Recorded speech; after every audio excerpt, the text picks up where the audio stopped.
Hello Malaysia! Hello mga karampa! Ituloy natin ang rampa for today's video. Pero bago ang lahat, bababa muna tayo for our breakfast. Siyempre, feel na feel ko ang drama ng Stairs to Heaven. Feeling Cinderella yarn? Let's check the options for the breakfast. May pa-buffet sila guys, kaya hayaan muna natin ang diet. Need nating magpalakas kasi iikot tayo sa mga famous tourist spots ng Malaysia. Mahaba-habang lakaran na naman tayo mga karampa. And of course, napaka-aesthetic ng area na ito guys. Kami pa lang nauna sa resto kaya madami pang pagpipilian ng foods. At pwede ka pang magpaluto ng gusto mong kainin.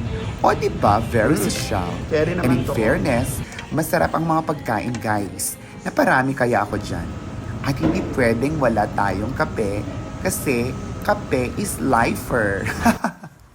And it's time para kontakin na namin ang aming sundo for our tour. Maaga kasi kaming natapos mag-breakfast and super respect talaga sila sa time nila. I need to double check yung mga gamit ko bago kami rarampa. Kasama din namin today sa tour yung student ko dati sa college na si Bea para more rampa sa Malaysia. O siya, hanggang dito na muna. See you in my next vlogs. Bye!